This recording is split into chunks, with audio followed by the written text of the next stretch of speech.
வணக்கம். பசியின் வாசிப்புகளில் சிவகாமியின் சபதம் 3ஆம் பாகம். பிச்சுவின் காதல். அத்தியாயம் 16. புலிகேசியின் புறப்பாடு. மறுநாள் காஞ்சி நகரில் மீண்டும் ஒரு பெரிய கொண்டாட்டம். அன்று வாதாபி சக்கரவர்த்தி புலிகேசி காஞ்சியிலிருந்து புறப்படுவதாக ஏற்பாடாகியிருந்தது. புறப்படுவதற்கு முன்னால் இன்னொரு தடவை காஞ்சிமா நகரை நன்றாய் பார்க்க வேண்டும் என்று புலிகேசி விரும்பினார். எனவே இரு சக்கரவர்த்திகளும் பட்டத்து யானை மீது அமர்ந்து நகர்வலம் கிளம்பினார்கள். இந்த வைபவத்தை முன்னிட்டு காஞ்சி நகரம் அன்று மிகச் சிறப்பாக அலங்கரிக்கப்பட்டிருந்தது.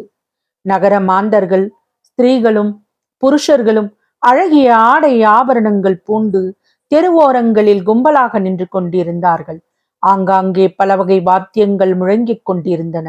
உப்பரிகை மேல் மாடங்களில் இருந்து இரு சக்கரவர்த்திகளும் அமர்ந்து சென்ற பட்டத்து யானை மீது மலர் மாறி பொழிந்து கொண்டிருந்தது. காஞ்சிமா நகரின் அழகிய விசாலமான வீதிகளையும் மாட மாளிகைகளையும் கோயில்களையும் கோபுரங்களையும் சிற்ப சித்திர மண்டபங்களையும் நடன அரங்கங்களையும் புத்த விகாரங்களையும் சமணர் ஆலயங்களையும் எவ்வளவு தான் பார்த்தாலும் புலிகேசிக்கு அலுப்பு ஏற்பட்டதாக தெரியவில்லை. பாரவியை மகா கவி என்று நினைத்து கொண்டிருந்தேன். அவர் எவ்வளவு மட்டமான கவி என்று இப்போதுதான் தெரிகிறது என்றார் வாதாபி சக்கரவர்த்தி திடீரென்று. அதென்ன அப்படி சொல்லுகிறீர்கள்? பாரவியின் கிராத்தார்ஜுனியம் எவ்வளவு அழகான காவியம்! தாங்கள் படித்திருக்கிறீர்கள் அல்லவா என்றார் மகேந்திர பல்லவர்.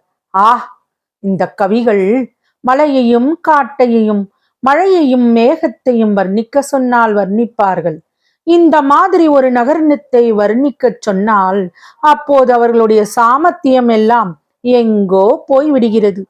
பாரவி இந்த நகரத்தை பற்றி எனக்கு எழுதிய வர்ணனையெல்லாம் இதன் உண்மை சிறப்பில் கால் பங்கு கூட வராது. பல்லவேந்திரா, நான் ஒன்று சொல்லுகிறேன், கேட்கிறீர்களா? நாம் இருவரும் ஒரு பரிவர்த்தனை செய்து கொள்வோம். நர்மதையில் இருந்து துங்கபத்திரை வரை பறந்து கிடக்கும் என்னுடைய சாம்ராஜ்யம் முழுவதையும் எடுத்துக்கொண்டு அதற்கு மாற்றாக இந்த காஞ்சி நகரை மட்டும் எனக்கு கொடுங்கள் என்றார் வாதாபி அரசர்.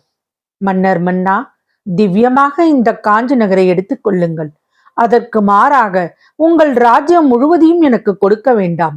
அஜந்தா மலையையும் அதன் குகைகளையும் மட்டும் கொடுத்தால் போதும்.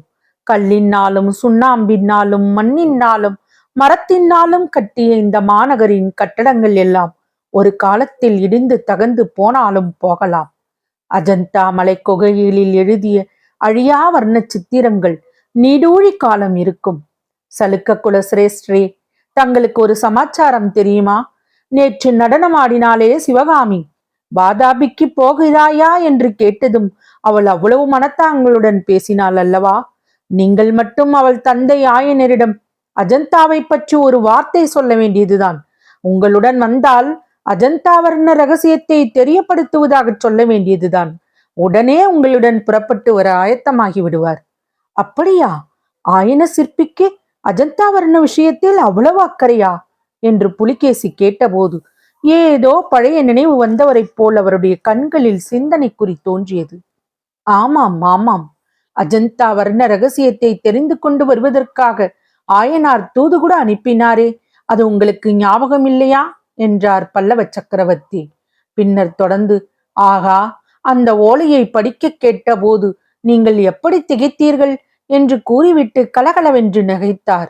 விதி விதி என்று சொல்லுகிறார்களே, அந்த விதியானது அப்போது மகேந்திரவர்மரின் நாவிலை வந்து உட்கார்ந்து கொண்டது. அது காரணமாக மகா மேதாவியும் தீர்க்க திருஷ்டி உள்ளவரும் சாணக்கிய சாகசத்தில் இணையவற்றுமான அந்த பல்லவ சிரேஷ்டர் நாவின் அடக்கத்தை இழந்தார். யாகாவராயினும் நாக்காக்க காவாக்கால் சோகாப்பர் சொல்லிழுக்கப்பட்டு என்னும் பொய்யாமொழி புலவரின் வாக்கை நன்கறிந்தவராயினும் அச்சமயம் அதை மறந்து விட்டார். அவருடைய இதய அந்தரங்கத்துக்குள்ளே கிடந்த ரகசியங்கள் ஒவ்வொன்றாய் வெளிவரலாயின. மகேந்திர பல்லவரின் கடைசி வார்த்தைகள் புலிகேசியின் உடம்பில் ஏக காலத்தில் பல தேள்களை கொட்டியது போன்ற உணர்ச்சியை உண்டாக்கியதாக தோன்றியது. சத்ருமல்லா, எதை பற்றி சொல்லுகிறீர்கள்? உங்களுக்கு எப்படி தெரியும் என்று கேட்டுவிட்டு பாம்பு சீறுவதைப் போல பெருமூச்சு விட்டார் புலிகேசி. மகேந்திர பல்லவர் மறுபடியும் நகைத்து, ஆமாம், அந்த காட்சியை நினைத்தால் எனக்கு இன்னமும் சிரிப்பு சிரிப்பாய் வருகிறது. வடவெண்ணெய் நதியை நீங்கள் நெருங்கி விட்டீர்கள். முதலில் ஒரு தூதன் ஓலையை கொண்டு வந்து கொடுக்கிறான். அதிலே நீங்கள் எதிர்பாராத விதமாய் ஏதோ எழுதியிருக்கிறது. உங்களுக்கு கோபமாய் வருகிறது. அந்த சமயத்தில் ஒரு இளம் பிள்ளையை சிறைப்படுத்தி கொண்டு வருகிறார்கள். அவனிடமும் ஒரு ஓலை இருக்கிறது. அதை படித்தால் பூஜை வேளையில் கரடியை விடுவது போல அஜந்தா வர்ண ரகசியத்தை பற்றி கேட்டிருக்கிறது. அப்போது உங்களுடைய முகத்தை பார்க்க வேண்டுமே. அதிர்ஷ்டவசத்தினால் அந்த பிள்ளையாண்டானை உடனே சிரச்சேதம் பண்ண சொல்லாமல் நாகார்ஜுனமலைக்கு அனுப்ப செய்தீர்கள் என்றார். விசித்திர சித்தரே, இதெல்லாம் உங்களுக்கு எப்படி தெரிந்தது? கிட்ட இருந்து பார்த்தது போல் சொல்கிறீர்களே என்று பல்லை கடித்து கொண்டு கேட்டார் புலிகேசி. கிட்ட இருந்து பார்த்ததனால் தான் தெரிந்தது என்றார் மகேந்திர சக்கரவர்த்தி. புலிகேசி மகேந்திரரின் முகத்தை உற்று பார்த்து விட்டு, ஆ, அப்படியானால் அந்த வஜ்ரபாகு என்கிற தூதன் தாங்கள் தானாக்கும் என்றார்.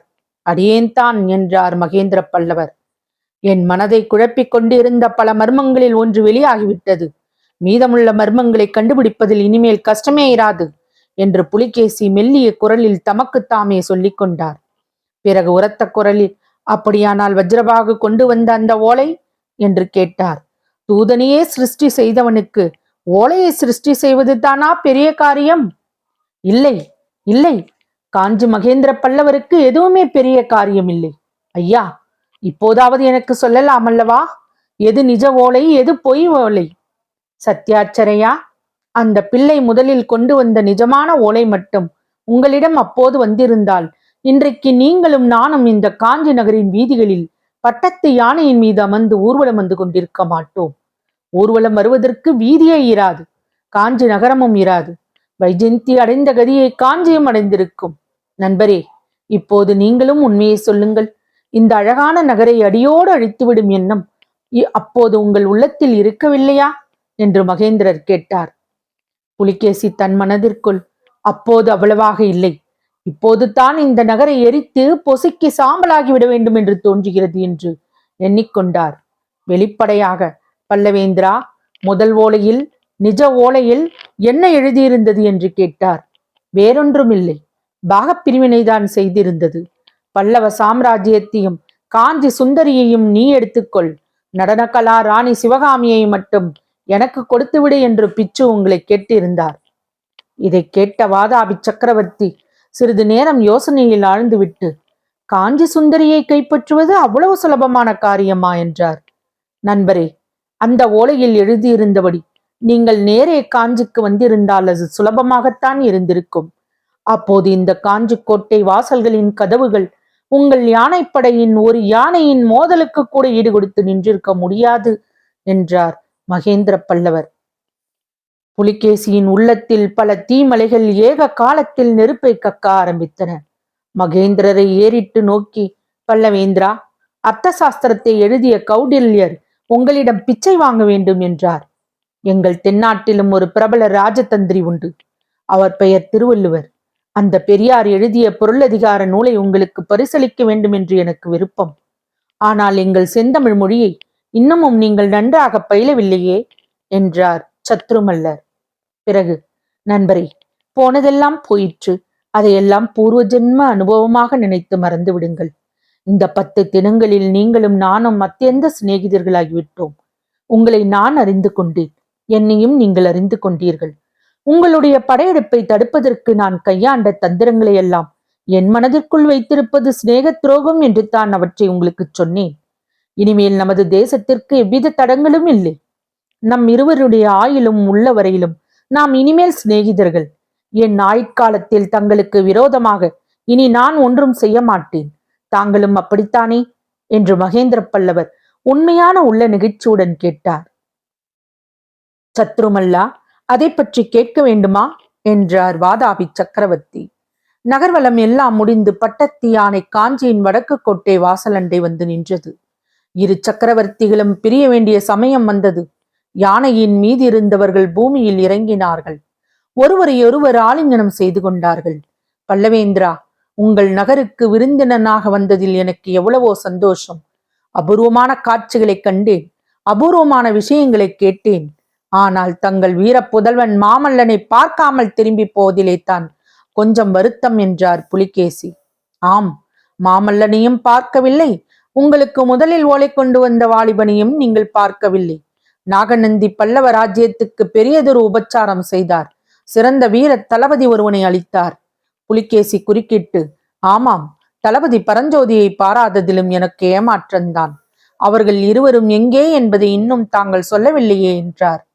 பாண்டிய மன்னனை வழி அனுப்பவர்கள் போயிருக்கிறார்கள். இன்றைக்கு காலையிலேதான் செய்தி வந்தது.